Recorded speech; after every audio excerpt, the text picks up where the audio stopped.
Olá! Hoje nós iremos dar continuidade aqui ao primeiro vídeo onde nós falamos sobre depressão, sobre conceitos, sintomas, como funciona o cérebro, tratamento, se tem cura, se não tem, qual é o médico, qual é o profissional devido, enfim, nós estudamos um pouquinho sobre isso. Agora nós vamos falar sobre medidas preventivas, né, para você lidar melhor com a sua saúde mental. Vamos lá? Primeira medida. Como você pode cuidar melhor, né, da tua saúde mental? Primeiro aspecto, conhecer. Quando você não conhece algo, dificilmente você tem como lidar com aquilo, entende? Então, o primeiro passo para você cuidar da sua saúde mental é você conhecer, identificar aquilo que você sente. Como você faz isso? Você pode perguntar. Primeira coisa, saber que existem vários tipos de reações e vários tipos de emoções e sentimentos. Eles sendo positivos ou negativos, eles estão presentes na vida humana e que o fato de você negar que está sentindo não quer dizer que ele vai deixar de existir, apenas que ele não vai ser ali considerado. Porém, tem um ditado que fala que quando a boca cala, o corpo fala. De alguma forma, esses sentimentos, essas emoções, essas reações do teu corpo, elas virão. Talvez em forma de uma urticária aí, de uma alergia, de uma dor de cabeça que não passa, de alguns aspectos aí, fome excessiva.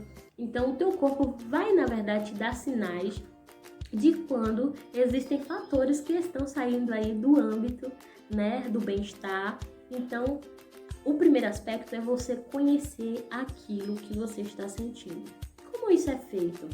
Você vai tentar identificar aquilo que você está sentindo. Por exemplo, se você está triste, você consegue identificar? Aquilo é uma tristeza proveniente de quê? Alguém me traiu e eu estou triste porque isso foi uma decepção muito grande da minha vida. Eu não esperava isso. Você já conseguiu identificar que há uma tristeza. Além da tristeza, há, quem sabe, um arrependimento de ter confiado naquela pessoa. Quem sabe, uma culpa por ter confiado naquela pessoa. E aí você vai encontrando várias coisas que fazem parte, né? Que fazem parte daquilo que você está sentindo. Então, você percebe que a gente nunca fala sobre o que a gente está sentindo e a gente está sempre sentindo alguma coisa, né? Dificilmente você para falar com alguém sobre o que você sente. Normalmente, quando você encontra alguém na rua, alguém te manda mensagem no WhatsApp, pergunta assim, e aí, como é que você está? Você sempre responde o quê? Tô bem, tudo jóia, maravilha, ótimo. Sendo que, na verdade, em alguns momentos isso não é uma realidade. Porém, nós utilizamos desses recursos para conviver em sociedade, né? Então, seria interessante você não fazer o mesmo com você. Já basta essas mentirinhas sociais que nós fazemos muitas vezes, então é interessante não fazer o mesmo consigo. Eu estou bem. Não. Se você não está, é importante acolher esse não estar bem. Tô pensando positivo, vai dar tudo certo. Não. Ser positivo não quer dizer que você vai pensar que vai dar tudo certo. Isso, na verdade, é uma inconsequência, porque muita coisa vai dar errado. Mas o que você vai fazer com isso é que vai fazer diferença. Então, muitas vezes, nós ignoramos esses sinais e isso toma proporções devastadoras, na verdade. E que, às vezes, só chama a nossa atenção quando ganha proporções aí grandiosas, muitas vezes, né? Então, é importante você identificar qual é o teu perfil emocional, o que é que te afeta.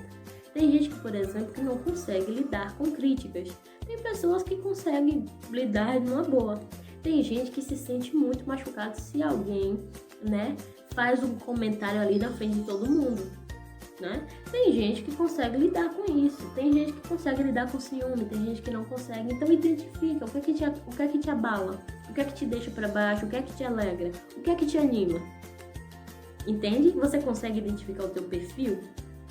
O que é que afeta e que te afeta positivamente e negativamente?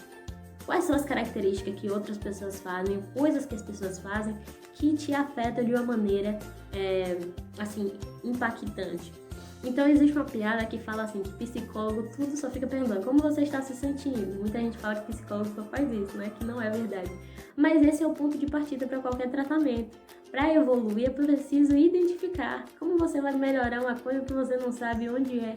Como você vai resolver um problema no seu computador se você não identificou onde é o problema?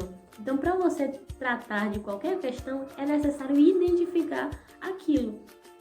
Então, quando você identifica aquilo que está te causando, né, você começa a ver que você começa a ter mais facilidade para lidar com aquilo. Porque quando você identifica, você sabe como enfrentar. Ou se não sabe, você vai criar meios para enfrentar aquela situação. Então, muitas pessoas até conseguem reconhecer aquilo que está sentindo. Elas reconhecem, mas em sua maioria, muitas vezes, elas não conseguem encontrar mecanismos para lidar com essa situação. Então, não adianta muito, né, você saber o que você sente, mas muitas vezes não conseguir, não conseguir encontrar meios para lidar com essa questão. Aí você pode perguntar, como é que eu vou saber se eu estou lidando bem, com essa situação? Como é que eu vou saber que eu estou sabendo lidar da maneira devida? Você vai analisar se a tua reação, se o teu sentimento, se a tua emoção está sendo proporcional ao evento em si. Por exemplo, se você está andando de carro ou de bicicleta, seja lá o que for, e você está andando, passa alguém te dá uma fechada, se você está de carro, bate em você, amassa o teu carro e você desce revoltado, chateado, triste e com muita raiva, o que acontece? Esse é um sentimento proporcional. Primeiro, foi mexer no teu carro, que é algo teu, quem sabe você ainda está até pagando, talvez não tenha seguro, talvez não tenha, enfim, foi um evento surpresa. Então, não dá para esconder que aquilo ali vai te afetar. Então, você identificou, você está com raiva e aquilo é proporcional. Agora, se você desce do carro com a barra de ferro querendo matar as pessoas que estão no outro carro, ameaçando, gritando e não aceita resolver o problema e só fica tentando agredir as outras pessoas, aí você percebe que há uma inabilidade para resolver essa situação, entende? Então você vai analisar se a tua reação está sendo proporcional ao evento em si. Então, por exemplo, se você terminou um casamento, um namoro, onde você depositou uma certa confiança, você gostava da pessoa e houve esse rompimento, o que acontece? É super normal você reagir estando triste, estando um pouco para baixo. Agora, se aquilo te incapacita, você não consegue confiar em mais ninguém, se você não consegue mais se abrir para outra pessoa, se o tempo passou, mas você não consegue mais reagir, aquilo te deixa triste, percebe que a maneira que você está lidando nessa situação já está saindo do campo da normalidade, entende? Então é muito interessante entender os teus processos mentais para que você consiga encontrar o teu estilo de gestão. Então tem muita gente que fala assim, eu não levo desaforo para casa. Eu sou explosiva mesmo, eu falo, eu reajo, eu não guardo não. Eu não sou baú, Não tem gente que fala isso. Então, cada pessoa tem um jeitinho, uma maneira de reagir. Tem gente que nasce mais pleno, tem gente que é mais tranquilo, tem gente que é mais paciente. Mas tem gente que é mais agressivo, tem gente que não tem muita paciência e tolerância. Você vai encontrar dentro do teu jeito maneiras de lidar, de gerir com essa reação que você tem. Tudo bem você ser uma pessoa que não é tão paciente assim, desde que você consiga encontrar meios para lidar com a impaciência. Entende? Então, quando você encontra o teu perfil, é mais fácil de você encontrar mecanismos para lidar com aquilo. Então, se você é uma pessoa estressada e você percebe que a conversa que você está tendo ali está te proporcionando uma reação que você sabe no que vai dar, quem sabe pedir um tempo para conversar em outro momento, respirar, lavar o rosto para depois retomar a conversa. Porque assim possibilitaria, nesse caso, que você volte para a conversa de uma maneira mais prudente, que você consiga ali agir de maneira mais prudente. Então, cada pessoa tem um nível de saúde mental, de um nível de saúde emocional e cada pessoa vai lidar com a raiva ou com a tristeza de uma maneira diferente. Um outro aspecto muito importante é você avaliar os seus aspectos positivos e negativos.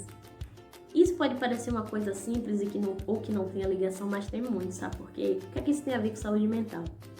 Dificilmente você vai ter motivação para lidar com a saúde mental se você não consegue ver atributos positivos em você. Ou se você só vê atributos positivos em você, entende? Então, se você já se acha uma pessoa perfeita, já se acha uma pessoa que já passou por todos os processos de evolução como pessoa e não precisa de mudança em nada, dificilmente você vai tentar melhorar sua saúde mental. E se você se acha a pior pessoa do mundo, que você não consegue nada, que você não consegue alcançar algum objetivo, dificilmente você também terá êxito. Então esses dois polos, eles são muito, na verdade é muito perigoso quando você não consegue ver atributos positivos ou não consegue ver atributos negativos em si mesmo.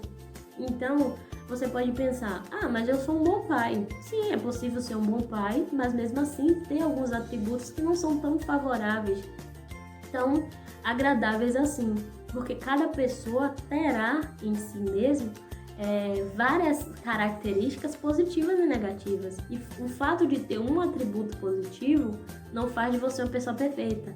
E o fato de ter alguns atributos negativos não faz de você a pior pessoa do universo. Então, os seus erros, no caso, eles não precisam vir com um aspecto de sentença, né? Eles podem vir com um aspecto que faz parte da tua existência, entendeu? Então, se você em algum momento agiu de uma maneira totalmente desproporcional e, quem sabe, usou palavras agressivas, não quer dizer que você precisa ser pelo resto da vida uma pessoa do mesmo jeito. Porém, para evoluir, é necessário identificar de quem você está tentando evoluir, entende? Por isso que é importante considerar os teus aspectos, tanto os positivos, tanto aspectos negativos.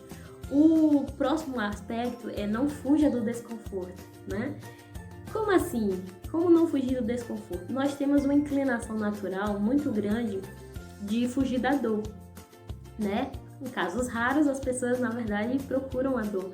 Mas, assim, o que nos causa desprazer, o que incomoda, a gente tem uma tendência de se afastar. Para que aquela situação não aconteça, a gente se afasta daquela sensação desprazerosa para não vivenciar, né? Dificilmente você quer voltar no lugar que você foi maltratado, dificilmente você quer estar perto de uma pessoa que só critica você. Então, assim, caso haja algum tipo de alteração, de transtorno, isso vai acontecer. Mas, em grande maioria, né, há a tendência de você ficar naquilo que é confortável, naquilo que é agradável. Porém, quando você vai percebendo que você nunca consegue transpor essa zona de conforto, que de confortável não tem nada, o que é que acontece? Com o tempo você vai perdendo a confiança em si mesmo, porque você vai sempre se ver como uma pessoa fraca, que não consegue reagir, que não consegue lidar com as coisas.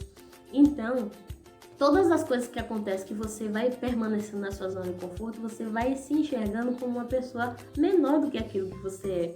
E aí podem surgir as comparações. As redes sociais facilitam ainda mais com o fato de olhar para a vida daquela pessoa e ver, nossa, ela tá lá naquele lugar que eu gostaria de estar, mas que eu não consegui sair dessa zona aqui para me permitir, entende? Então, quando você vai cedendo e sempre ficando naquilo que é confortável, no teu cantinho, naquilo que não te desafia, o que é que acontece? Você vai ficando num emaranhado, como se fosse uma teia, né? Que vai te prendendo, que para se desvencilhar às vezes é muito complicado. E com isso você vai tendo a crença que você é uma pessoa frágil, que você é uma pessoa que não aguenta. E quando você vai se permitindo vivenciar situações que você não se permitia, você vai descobrindo uma força em si mesmo que talvez você nem sabia que tinha. E você, com o tempo, vai ganhando uma sensação de confiança, né? E olhar para si mesmo com um olhar mais positivo. O outro aspecto para lidar com a saúde mental é a autorresponsabilidade. O que seria isso? Nós temos uma inclinação natural de, muitas vezes, quando as coisas vão bem ou dão certo, levarmos o mérito, né? Mas quando as coisas não funcionam, não acontecem da maneira, né? Da melhor maneira possível, o que é que acontece? Nós dizemos que foi o outro. Vou te dar alguns exemplos. Às vezes na faculdade, na escola, no trabalho, você conseguiu, vamos dizer, na faculdade, conseguiu uma nota muito boa, você fechou a prova, a matéria, e aí as pessoas vêm e te elogiam. Nossa, você é fera, você conseguiu, inteligente. Aí você faz o quê? Obrigada. Quando você não consegue e tem uma dificuldade maior naquilo, que alguém chega, né? Aí você fala o quê? O professor não tem didática, não gosta da matéria dele, não tem didática. Isso pode ser até uma verdade, mas percebe que quando houve o aspecto positivo, você não falou, nossa, eu tirei essa nota, mas o professor é muito bom, tal. Então os aspectos pessoais são evidenciados, mas quando algo deu ruim, né, algo não saiu como esperava, foi a outra pessoa. Às vezes você faz uma receita, ela ficou maravilhosa, e aí você fica toda feliz, ou você, como homem, fica todo feliz porque foi você que fez. Quando alguém pergunta, ou às vezes nem precisa perguntar e você já sai falando, foi eu que fiz. Quando não fica muito boa, agradável, aí você fala que a farinha que eu usei parece que é de uma marca diferente, não ficou boa, não sei o que, não sei o que, não sei o que. Mas você não tem muitas vezes, essa facilidade de falar dos aspectos que não saíram da forma, né? Da forma planejada. Então, algumas coisas estão sob o seu controle e outras coisas não estão sob o seu controle. Então, quando você fala de responsabilidade, é preciso entender que existem coisas que não dá para você ser responsável porque foge do campo, né, da tua competência. Mas o que é da tua competência é importante se responsabilizar, né? Porque, por exemplo, você não consegue definir o clima da tua cidade, né? Você não consegue definir, por exemplo, a família. Você não pode escolher a família que você nasceu, a cor que você teria, o teu aspecto físico. São coisas que fogem, né, do teu controle. Desculpa, mas, por exemplo, quando você lida com algumas questões, é possível ter controle sobre algumas coisas. Então, o interessante é se responsabilizar por aquilo que é da sua competência, por aquilo que é da sua ossada, né, da tua responsabilidade. Então, assim, não dá para seguir a vida, ou até mesmo dá, mas não dá para ter saúde mental e seguir a vida como se você estivesse assistindo tudo de camarote, né? A vida você tá ali atrás das cortinas. Se deu certo, você entra no palco, se apresenta e recebe os aplausos. Se deu errado, aí você continua nos bastidores e acusa alguém. Então, é muito difícil falar de saúde mental quando não há essa compreensão de que existe e deve haver uma responsabilização pelos próprios atos. Então, é como se você entrasse, né? Quando você vai no supermercado, no atacadão, o que é que você faz? Você vai lá, pega um carrinho e você adiciona naquele carrinho tudo que você quiser. O que você quiser, não existe restrição no supermercado do que você pode levar. Você pode pegar qualquer item de qualquer marca e colocar lá, de qualquer valor. Só que o que acontece? No final, é você que paga a conta, né? Se a gente fizer uma comparação com a vida, na vida também a gente pode ter liberdade de escolher muita coisa, mas também na hora da responsabilização a conta deve ser devida a quem, né? Ao dono ali, né? Da situação. Então, assim, quando você consegue captar que você é responsável por algumas coisas, é interessante que você passa a ser autônomo. Porque você passa a se responsabilizar pelas coisas que você tem. Isso é o que um adulto faz. Se você prestar atenção, as crianças, né? Elas têm uma característica bem peculiar, né? As crianças de um modo geral. Quando elas estão brincando ali, observe um grupinho de crianças. Se acontecer alguma coisa de errado e chegar o pai, a mãe, algum responsável, o que é que ela sabe? Foi ela que começou. Não, mãe, não fui eu, foi ela. E cada um aponta o dedinho no sentido contrário, né? Essa é uma atitude muito esperada, né? Por alguém que ainda não tem desenvolvimento emocional para se responsabilizar por aquilo que faz. Mas quando essa situação acontece na vida adulta, aí é válido haver uma reflexão e, quem sabe, um tratamento, porque quando você passa a sua vida adulta agindo como se fosse uma criança apontando o dedo e todo mundo é responsável por tudo, menos você, aí, né, é válido entender um pouquinho como está o teu funcionamento. Ou também um outro polo que pode acontecer também é você querer se responsabilizar por coisas que são fora aí da tua responsabilidade. Então, o último aspecto, né, que eu vou falar hoje, de maneira preventiva, é sobre a questão de tentar enxergar outras possibilidades além daquilo que você tem. O que seria isso? Essa situação atual que você está vivendo agora, muitas vezes te faz acreditar que a tua vida a partir de agora será assim. Então a tristeza, o desânimo, o medo, a ansiedade te faz acreditar que a partir de agora a tua vida vai ser sempre assim, sempre preto no branco, sempre triste, ou você olhar para o futuro e ver sempre o futuro de uma maneira com desesperança, com medo, com receio, entende? Então, quando outras possibilidades elas são vistas, elas são analisadas, é possível entender que as coisas não se resumem a apenas um ponto específico, né? Como isso é possível? Eu vou te contar uma parábola e quero que você desconsidere aí os aspectos racionais da história, porque é apenas uma parábola oriental, né?